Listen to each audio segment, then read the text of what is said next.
ಅವರ ಇಡೀ ಜೀವನವೇ ಒಂದು ಧೈರ್ಯದ ಸಂಕೇತ, ಸುಸಂಸ್ಕೃತ ಆಡಳಿತದ ಸಂಕೇತ ಮತ್ತು ತ್ಯಾಗದ ಸಂಕೇತ.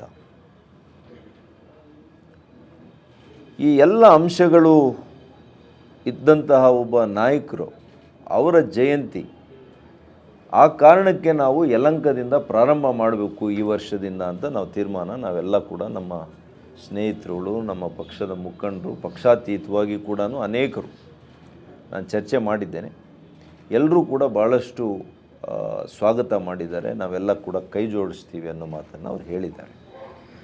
ಹಾಗಾಗಿ ಇದು ಶನಿವಾರ ಬೀಳುತ್ತೆ, 27ನೇ ತಾರೀಕು ಶನಿವಾರ ಬೀಳುತ್ತೆ. ಬೆಳಿಗ್ಗೆ 7 ಗಂಟೆಗೆ ಪ್ರಾರಂಭ ಮಾಡಬೇಕು ಅಂತ ನಾವು ನಿರ್ಧಾರ ಮಾಡಿದ್ದೀವಿ. ಭಾಗವಹಿಸರಿಗೂ ಕೂಡ ಒಂದು ಗುಣಮಟ್ಟದ ಒಂದು ಒಳ್ಳೆಯ ಟೀ ಶರ್ಟು, ಕೆಂಪೇಗೌಡರ ಭಾವಚಿತ್ರ ಏನೆಲ್ಲ ಇರಬೇಕು ಮತ್ತು ಫಿಟ್ ಇಂಡಿಯಾ, ಮಾನ್ಯ ನರೇಂದ್ರ ಮೋದಿಜಿಯವರ ಭಾವಚಿತ್ರ, ಫಿಟ್ ಇಂಡಿಯಾ ಇವೆರಡರ ಸಮಾಗಮ. ಮಾನ್ಯ ನಾಡಪ್ರಭು ಕೆಂಪೇಗೌಡರ ಆಶಯ ಏನಿತ್ತು, ದೂರದೃಷ್ಟಿ ಏನಿತ್ತು, ಅವ್ರ ಸಂಕಲ್ಪ ಏನಿತ್ತು, ಅವ್ರ ಆಡಳಿತ ಏನಿತ್ತು, ಅದು ಇವತ್ತು ಮಾನ್ಯ ನರೇಂದ್ರ ಕೂಡ ಅದೇ ದಾರಿಯಲ್ಲಿ ನಡೀತಾ ಇದ್ದಾರೆ, ಅದೇ ಹೆಜ್ಜೆಯಲ್ಲಿ ನಡೀತಾ ಇದ್ದಾರೆ. ಹಾಗಾಗಿ ಇವರಿಬ್ಬರ ಆಲೋಚನೆಯ ಸಮಾಗಮ, ಇದರ ಬೆಸುಗೆ ಅಂತ ನಾನು ಕರೀಲಿಕ್ಕೆ ಇಷ್ಟಪಡ್ತೇನೆ. 7 ಗಂಟೆಗೆ ಪ್ರಾರಂಭ, ನ್ಯೂ ಟೌನ್ ಕ್ಲಬ್ ಮಾರ್ಗವಾಗಿ, ನ್ಯೂ ಟೌನ್ ಅಲ್ಲೆಲ್ಲ ಅಸೆಂಬಲ್ ಆಗೋದು ಫಸ್ಟ್ 7 ಗಂಟೆಗೆ. ನ್ಯೂ ಟೌನ್ ಕ್ಲಬ್ ಮಾರ್ಗವಾಗಿ ಅಲ್ಲಿಂದ ಶರಾವತಿ ಮಾರ್ಗವಾಗಿ ಮತ್ತು ಬೊಮ್ಮಸಂದ್ರ ಸರ್ಕಲ್ ಅಲ್ಲಿಗೆ ಬಂದು, ಅಲ್ಲಿಂದ ಮತ್ತೆ ನ್ಯೂ ಟೌನ್ ಬಸ್ ನಿಲ್ದಾಣ ಅಲ್ಲಿಗೆ ತೆರಳಿ, ಅಲ್ಲಿಂದ ನಮ್ಮ ವೀರ ಸಾವರ್ಕರ್ ಅವರ ಮೇಲ್ಸೇತುವೆ ಮಾರ್ಗವಾಗಿ ಮತ್ತು ಮೇಜರ್ ಸಂದೀಪ್ ಉನ್ನಿಕೃಷ್ಣನ್,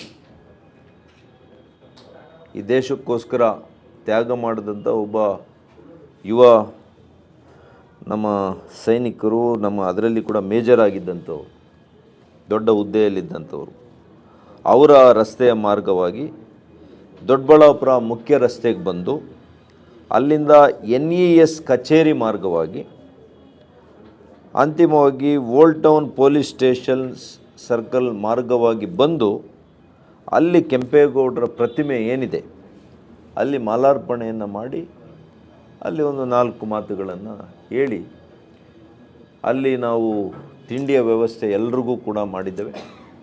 ಎಲ್ಲರೂ ಕೂಡ ಅಲ್ಲಿ ತಿಂಡಿಯನ್ನು ಮಾಡಿ ಎಲ್ಲ ವಿಷಯಗಳನ್ನು ಹಂಚಿಕೊಂಡು ಅಲ್ಲಿಂದ ತೆರಳುವಂಥದ್ದು ಅಂಥೇಳಿ, ಇದೊಂದು ವಿನೂತನವಾಗಿರ್ತಕ್ಕಂಥ ನಾಡಪ್ರಭುರವ್ರಿಗೆ ಕೆಂಪೇಗೌಡರು ಇವತ್ತು ಯಲಹಂಕ ಇಷ್ಟು ಗಾತ್ರದಲ್ಲಿ ಬೆಳೆದಿದ್ದರೆ, ಬೆಂಗಳೂರು ಇಷ್ಟು ಗಾತ್ರದಲ್ಲಿ ಬೆಳೆದಿದ್ದರೆ, ಅವರು ಅದಕ್ಕೆ ಪ್ರಮುಖ ಕಾರಣ ಆಗಿರೋದ್ರಿಂದ ಅವರಿಗೆ ನಮ್ಮಿಂದ ಒಂದು ರೀತಿಯಲ್ಲಿ ಅವರಿಗೆ ಕೃತಜ್ಞತಾ ಭಾವದಿಂದ ಅವರಿಗೆ ನಮನಗಳನ್ನು ಅರ್ಪಿಸಿ ಇಂಥ ಮಹನೀಯರ ಹುಟ್ಟುಹಬ್ಬವನ್ನು ಅರ್ಥಪೂರ್ಣವಾಗಿ ಆಚರಣೆ ಮಾಡ್ಕೋಬೇಕು.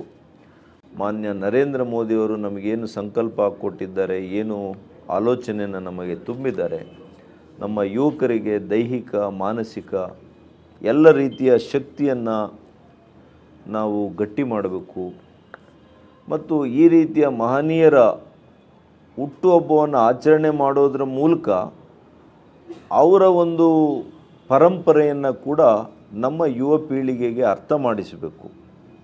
ಅದರ ಮೂಲಕ ಬರುವಂಥ ಎಲ್ಲ ಯುವ ಪೀಳಿಗೆಯು ಕೂಡ ಇತಿಹಾಸವನ್ನು ಯಾರೂ ಕೂಡ ಮರಿಬಾರ್ದು. ಅದನ್ನು ಮಾಡಬೇಕು ಅಂತೇಳಿ ನಮ್ಮೆಲ್ಲ ಮುಖಂಡರು, ನಮ್ಮ ಹಿರಿಯ ನಾಯಕರುಗಳು ಇದನ್ನು ಇವತ್ತು ಎಲ್ಲರೂ ಕೂಡ ಮಾಡಬೇಕು ಅಂತ ನಾವು ವಿಚಾರ ಮಾಡಿದ್ದೇವೆ.